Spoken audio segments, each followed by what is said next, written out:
You know what I've noticed? Most people are living lives of quiet mediocrity, and they've convinced themselves it's not their fault. They blame the economy, they blame their boss, they blame their circumstances, they blame everything except the person they see in the mirror every morning. But here's what I want you to understand right from the start. Mediocrity is not something that happens to you. Mediocrity is a choice. It's a decision you make every single day by the small things you do, and more importantly, by the things you don't do. Let me tell you something that might make you uncomfortable. The reason most people never become the best at anything isn't because they lack talent. It isn't because they don't have opportunities. It's because they've never really decided what being the best actually means. They're chasing a fantasy, not a philosophy. They see someone successful and they think, I want that, but they never stop to ask themselves what that really cost. They see the harvest, but they never think about the planting, the watering, the weeding, the waiting. I remember when I was 25 years old, working behind the counter, barely making enough to pay my bills, and I thought I was working hard. I really did. I'd come home exhausted every night, convinced that I was doing everything I could. But you know what I was really doing? I was confusing activity with accomplishment. I was busy, sure, but I wasn't productive. I was in motion, but I wasn't making progress. And there's a massive difference between those two things. A rocking horse is in motion, but it doesn't go anywhere. One day my mentor looked at me and said something that changed everything. He said, Jim, don't mistake movement for achievement. Those words hit me like a ton of bricks. I realized I'd been lying to myself. I'd been working on my job, but I hadn't been working on myself. I'd been putting in hours, but I hadn't been putting in the kind of focused, intentional effort that actually creates results. See, being the best at something isn't about working harder than everyone else, although that's part of it. It's about working differently. It's about understanding principles that most people never learn. Here's what society tells you about being the best. It says you need to be naturally gifted. It says you need to be lucky. It says you need to be in the right place at the right time. It says you need connections or money or some special advantage that other people don't have. And all of that is nonsense. Those are the excuses that average people tell themselves to justify staying average. The truth is far simpler and far more challenging. Becoming the best at anything is about making better decisions than other people make, and making those decisions consistently over a long period of time. Let me break this down for you. When someone looks at a master in any field, what they're really seeing is the result of thousands of small daily disciplines that compounded over years. They see the pianist play beautifully, but they don't see the 10,000 hours of practice. They see the successful entrepreneur, but they don't see the failed businesses, the sleepless nights, the hard lessons learned from mistakes. They see the sculpture, but they don't see the chipping away, day after day, removing everything that doesn't look like the final masterpiece. Most people think that talent is what separates the best from the rest, but I've got news for you. Talent is overrated. You know what talent is? Talent is just a head start. That's all it is. It might get you out of the gate faster, but it doesn't guarantee you'll finish the race. I've seen so many talented people waste their gifts because they thought talent was enough. They thought they could coast on natural ability. Meanwhile, I've seen people with average talent become absolute masters in their field because they had something more valuable than talent. They had discipline. They had dedication. They had a philosophy of excellence that guided every single decision they made. Think about it this way. If I take two people and one of them is naturally talented but undisciplined, and the other one has average ability but extraordinary discipline, who do you think wins in the long run? Every single time, I'll bet on the disciplined person. Why? Because talent without discipline is like a car without fuel. It looks impressive, but it's not going anywhere. Discipline is the bridge between goals and accomplishment. Discipline is what turns intention into reality, but here's where most people get it wrong. They think discipline means punishing yourself, depriving yourself, grinding yourself down until there's nothing left. That's not discipline, that's self-destruction. Real discipline is about making choices that your future self will thank you for. It's about understanding that everything you do matters, that every choice you make is either taking you closer to who you want to become or further away from it. There is no neutral ground. You're either getting better or you're getting worse. You're either moving forward or falling behind. Now, let me tell you what I've learned about this concept of being the best. It's not a destination you arrive at one day. It's not like you wake up one morning and suddenly you're the best and now you can relax. That's not how it works. Excellence is a process, not a prize. It's something you do, not something you achieve and then forget about. The day you think you've arrived is the day you start declining. The day you think you know it all is the day you stop growing. I've studied successful people for decades now, and you know what they all have in common? They're never satisfied. Not in a neurotic, unhealthy way, but in a way that keeps them hungry, keeps them curious, keeps them pushing to get better. They don't compare themselves to other people. They compare themselves to who they were yesterday. They ask themselves, am I better today than I was last month? Am I learning? Am I growing? Am I developing new skills? Am I becoming more valuable to the marketplace? That's the measuring stick that matters. See, most people are playing the wrong game entirely. They're trying to be better than their coworkers, better than their neighbors, better than their friends. But that's a game you can never win because there's always going to be someone better than you at something. The real game, the game that actually matters, is becoming the best version of yourself. It's about maximizing your potential. It's about taking whatever raw materials you were given and turning them into something remarkable. And here's the beautiful part. You don't need anyone's permission to do this. You don't need to wait for the right circumstances. You don't need a perfect plan or a guarantee of success. You just need to make a decision. You need to decide that from this day forward, you're going to commit yourself to excellence, not perfection, because perfection is an illusion, but excellence, which is simply doing the best you can with what you have where you are right now. Let me share something else I've learned. The philosophy of becoming the best isn't complicated. In fact, it's quite simple, but simple doesn't mean easy. There's a huge difference. The principles are simple enough that a child could understand them, but applying them consistently requires more strength and character than most people ever develop. It requires you to do things when you don't feel like doing them. It requires you to keep going when everyone else quits. It requires you to maintain standards when it would be so much easier to let them slip. What I'm going to share with you are 5 fundamental rules. These aren't tips or tricks or life hacks. These are foundational principles that, if you apply them, will transform not just what you do, but who you are.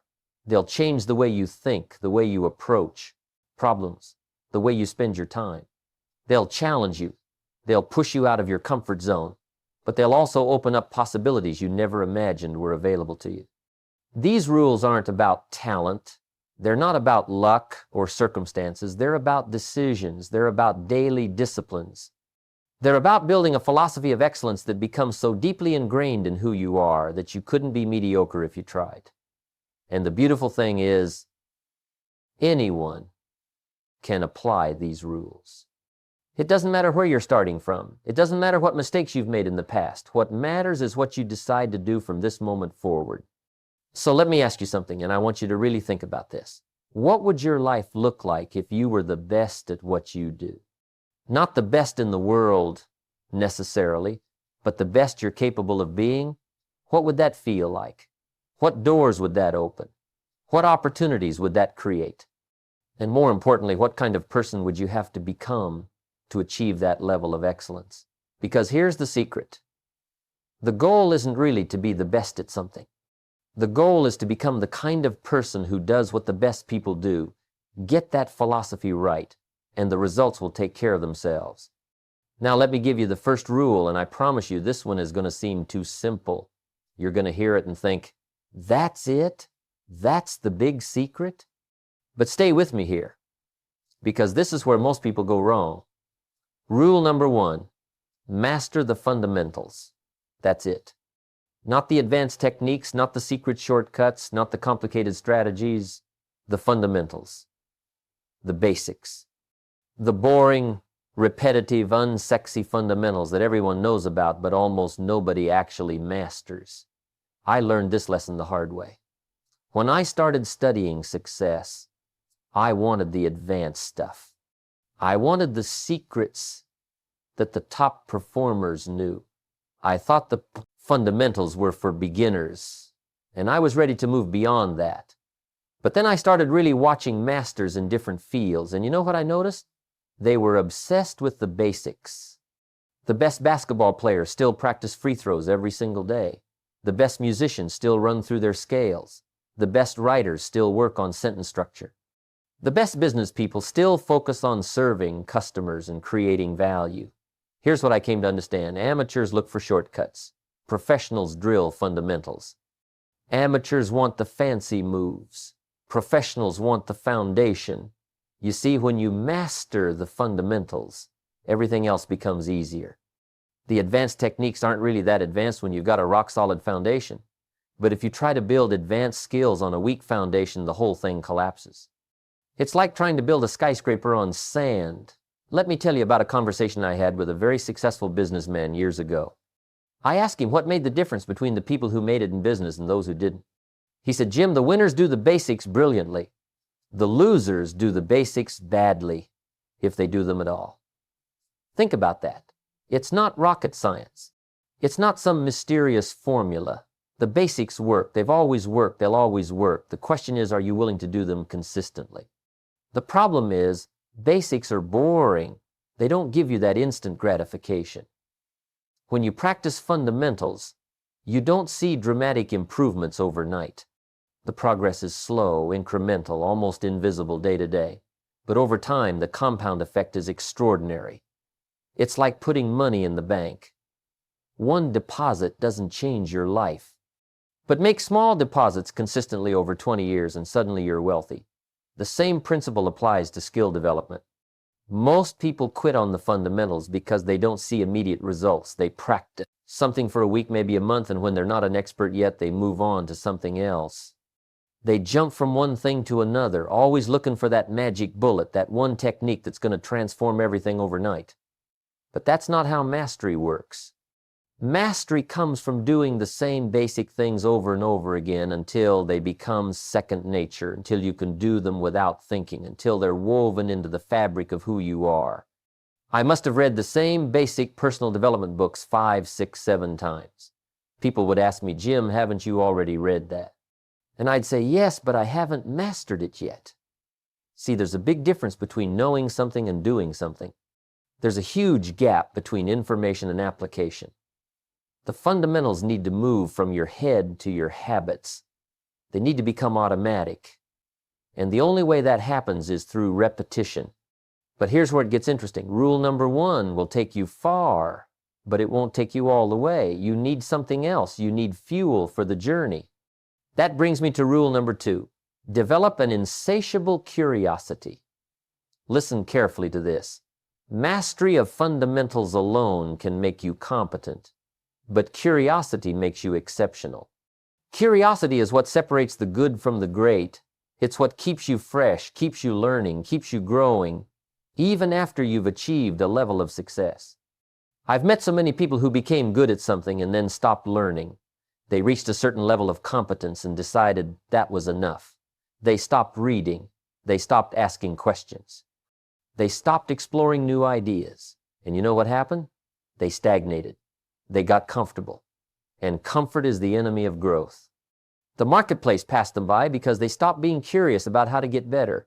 The best people I've ever known, the real masters in their fields, are the most curious people. They ask questions constantly. They want to know how things work, why things work, what would happen if we tried it differently. They're like children in that way. Children are naturally curious about everything, but somewhere along the way, most adults lose that. They think they have it all figured out. They stop asking why and what if and how could this be better. Let me tell you a story. Early in my career, I made it a point to ask successful people how they got where they were. I wasn't too proud to learn from anyone. I'd talk to janitors and CEOs, teachers and entrepreneurs, old folks and young folks. Everyone had something to teach me if I was curious enough to ask and humble enough to listen. And you know what I learned? Every single person who had achieved something significant had their own unique path, their own lessons, their own insights. My curiosity gave me access to decades of wisdom that I could have never gained on my own. Here's the thing about curiosity. It helps you see opportunities that other people miss. While everyone else is doing things the same old way, curious people are asking, is there a better way? What are we not seeing? What if we tried this instead? That's where innovation comes from. That's where breakthroughs come from. Not from doing what everyone else does, but from being curious enough to question assumptions and explore new possibilities. Curiosity also protects you from failure. How? Because curious people learn from everything. When something goes wrong, curious people ask, what can I learn from this? What does this teach me? How can I use this information to get better? Average people just get discouraged and quit. Curious people turn every setback into a lesson, every failure into feedback. They're constantly extracting value from every experience. And here's something most people don't realize. Curiosity keeps you young. I'm not talking about your physical age. I'm talking about your mental and emotional age. You ever notice how some people seem old at 30 and others seem young at 70? The difference is curiosity. When you stop being curious, you start dying inside. But when you maintain that hunger to learn, to grow, to discover, to improve, you stay vibrant and alive, regardless of how many birthdays you've had. The most valuable skill you can develop is learning how to learn. Because here's the reality. The specific knowledge you have today might be obsolete tomorrow. Technology changes, markets change, economies change. But if you're curious, if you're constantly learning, you can adapt to anything. You become anti-fragile. Change doesn't threaten you, it excites you because it's an opportunity to learn something new, to grow in a new direction, to develop new skills. So let me tie these two rules together for you. You master the fundamentals, and that gives you a solid foundation. But you stay curious, and that foundation keeps expanding, keeps getting stronger, keeps becoming more sophisticated. The fundamentals give you stability. Curiosity gives you growth. The fundamentals make you reliable. Curiosity makes you remarkable. You need both. One without the other is incomplete. Think about it this way. If you only master fundamentals but never stay curious, you become rigid. You get stuck in your ways. You become that person who says, this is how we've always done it. But if you're only curious without mastering fundamentals, you're scattered. You're always chasing the new shiny thing without ever building real competence in anything. But put them together, now you've got something powerful.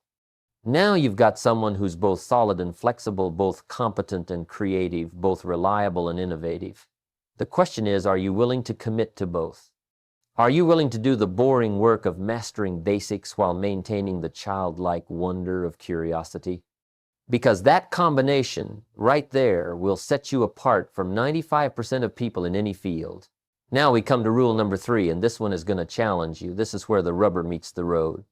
Rule number 3, embrace productive discomfort.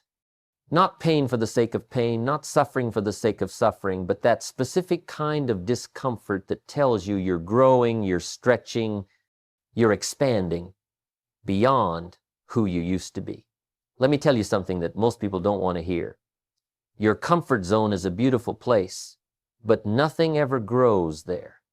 It's like a warm bed on a cold morning. It feels so good to stay there, but if you stay too long, you miss the whole day. Most people spend their entire lives trying to be comfortable, trying to avoid discomfort, trying to make everything easy and predictable. And then they wonder why their life never changes, why they never achieve anything significant. I remember taking on a speaking engagement early in my career that absolutely terrified me. The audience was bigger than anything I'd done before. The stakes were higher. I was in over my head and I knew it. Every fiber of my being wanted to call and cancel to stay in my comfortable little world where I knew I could handle things. But something inside me said, Jim, this is exactly the kind of challenge you need. So I did it. And was I uncomfortable? Absolutely. Did I make mistakes? You bet. But that one event taught me more about public speaking than a year of comfortable presentations would have. Here's what you need to understand. There are two kinds of discomfort. There's destructive discomfort, which comes from doing stupid things that harm you, from stress that serves no purpose, from pushing yourself in ways that break you down without building anything up. Stay away from that. But then there's productive discomfort, which comes from stretching yourself, from taking on challenges slightly beyond your current abilities, from doing things that scare you but also excite you. That's the discomfort you want to seek out. Think about physical training. When you lift weights, your muscles experience discomfort. That discomfort is actually micro tears in the muscle fiber. Sounds terrible, right? But that's exactly how muscles grow. They tear slightly, they heal, and they come back stronger. Your skills work the same way. Your capabilities work the same way. Your confidence works the same way. You have to stress the system to make it grow. The best performers in any field have learned to reframe discomfort. They don't see it as something to avoid, they see it as information. When they feel uncomfortable, they think, good, this means I'm at my edge. This is where growth happens. While average people run from discomfort, exceptional people run toward it. They understand that discomfort is temporary, but the growth it produces is permanent. But here's the key. You can't just throw yourself into random discomfort and hope for the best. You need structure. You need a framework. That brings me to rule number 4. Build systems, not goals. Now, I know what you're thinking. Everyone talks about setting goals. The whole personal development industry is built around goal setting. But let me tell you what I've learned. Goals are useful for direction, but systems are what get you there. Here's the problem with goals. A goal is something you want to achieve in the future, but what are you doing today? What are you doing this week? What are you doing every single day that's actually moving you toward that goal? Most people set goals and then just hope things work out. They don't have a system. They don't have a daily practice. They rely on motivation, and motivation is unreliable. It comes and goes like the weather. Systems are different. A system is a set of daily practices that you do regardless of how you feel. It's a routine, a structure, a series of habits that become automatic. When you have a good system, you don't have to think about whether you feel like doing the work. You just do. Is it because that's what you do at this time on this day? The decision has already been made. Let me give you an example. Instead of setting a goal to write a book, create a system where you write 500 words every morning before breakfast. Don't worry about whether those words are good. Don't worry about whether you feel inspired. Just write 500 words. That's your system. Follow that system for a year, and you'll have a book, maybe 2 books. The goal motivated you to start, but the system is what got you to finish. Your daily routine predicts your future. Show me what you do every single day, and I'll show you where you're going to end up. Most people have terrible daily routines and then wonder why their life isn't working out. They leave everything to chance. They wait to feel like doing things. They let their emotions dictate their actions. But successful people, the ones who become the best at what they do, they have systems, they have routines, they have daily disciplines that they follow no matter what. The beautiful thing about systems is that they remove decision fatigue. Every time you have to decide whether to do something, you're using up mental energy. But when you have a system, the decision is already made. You don't debate it. You don't negotiate with yourself. It's just what you do. This frees up your mental energy for the work itself, for creativity, for problem solving, for actual production, rather than just thinking about production. So here's what I want you to understand about these 2 rules working together. Discomfort is easier to sustain when you have a system.